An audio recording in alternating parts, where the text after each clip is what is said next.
saya Muhammad Amin. Kali ini kita akan belajar mengenai penalaran, khususnya adalah penalaran analitis.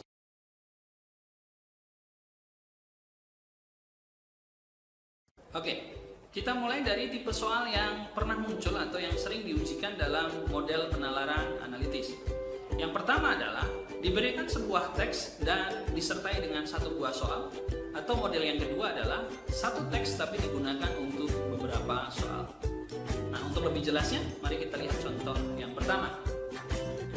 Nah, di contoh yang pertama di sini kita lihat bahwa ada satu teks dengan satu soal. Seorang presenter acara hiburan harus membacakan surat yang dikirim kepada para pemirsa. Nah, ini pengantarnya. Kemudian surat A dibaca menjelang akhir acara. Surat B dibaca lebih dulu dari surat A, tetapi bukan sebagai surat pembuka. Surat C dan D dibacakan berurutan dengan di antara surat E dan B. Oke, sekarang kita lihat kondisinya. Kita lihat dulu yang pertama tadi, bahwa surat A itu dibaca menjelang akhir acara, berarti A ini dibaca terakhir. Berikutnya B ini sebelum A, berarti kita tulis BA. Kemudian dikatakan bahwa surat C dan D ini dibacakan di antara E dan B secara berurutan, berarti kita bisa tulis E, C, D, B. Sehingga urutannya adalah E, C, D, B, A. Maka dari sini tampak dengan jelas bahwa surat yang dibacakan sebagai surat pembuka atau yang dibaca pertama kali adalah surat yang D. Oke, mudah kan? Oke, berikutnya kita lihat contoh yang kedua. Nah, di contoh yang kedua ini ada teks, tetapi soalnya lebih dari satu. Nah, kita lihat soalnya. Dua bangunan ruko berdiri sejajar saling berhadapan dan masing-masing bangunan terdiri dari 3 buah toko. Nah, ini pengantarnya. Berarti kalau kita ilustrasikan berarti ada 6 buah bangunan. 3 berada di sisi yang atas dan 3 berada di sisi yang bawah. Kita gambarkan dulu seperti itu. Oke, selanjutnya kita lihat premisnya atau pernyataannya. Pertama, toko elektronik bersebelahan dengan toko obat. Oke, kita tuliskan di sana elektronik dengan obat dan berhadapan dengan salon pada tengah bangunan. Nah, yang berhadapan dengan salon ini tentu saja subjek yang pertama. Siapa subjek yang pertama? Toko elektronik. Berarti kita tuliskannya seperti ini.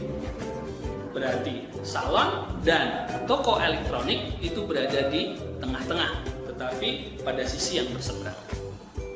Kemudian premis yang kedua, toko perlengkapan bayi tepat di depan toko obat. Oke, berarti di depannya toko obat, di sini kita tuliskan bayi, BY, kita simbolkan seperti itu. Kemudian berhadapan secara diagonal. Berhadapan secara diagonal itu berarti dari sini ke sini. Ini namanya berhadapan diagonal. Kalau ini dengan ini, itu namanya berhadapan. Tapi kalau ini dengan ini, namanya berhadapan diagonal. Kita lihat di sana untuk lebih jelasnya. Berhadapan secara atau berseberangan secara diagonal dengan toko pakaian wanita. Kita tuliskan begitu. Dan premis yang ketiga, toko sepatu berada pada salah satu bangunan. Tentu saja dari skema yang ada di sini, toko sepatu kita letakkan di bagian yang kosong. Nah, berarti formasinya sudah komplit sekarang. Maka kita tinggal menjawab pertanyaan yang ada.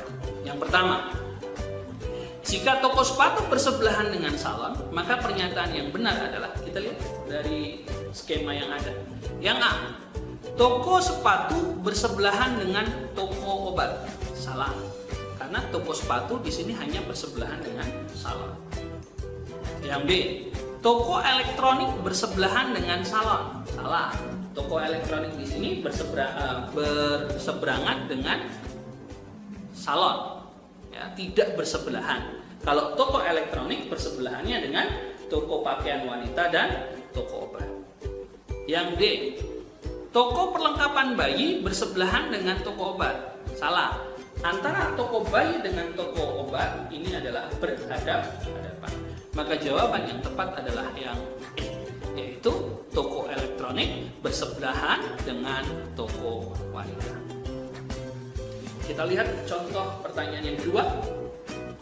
Toko elektronik bersebelahan dengan bla bla bla bla. Kita lihat dari skema yang ada, ternyata toko elektronik bersebelahan dengan dua buah toko, yaitu toko pakaian wanita dan toko obat. Sehingga jawabannya yang benar adalah yang C.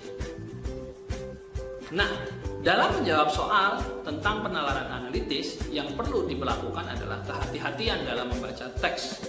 Di dalam teks di sini biasanya disajikan sebuah premis-premis yang kita gunakan untuk membuat sebuah skema.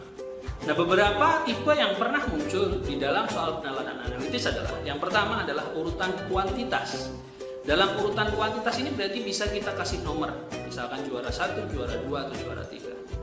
Yang kedua adalah urutan kualitas. Nah, dalam urutan kualitas ini tentu saja tidak bisa diangkakan. Karena tidak bisa diangkakan, maka kita bisa membuatnya menjadi kuantitas.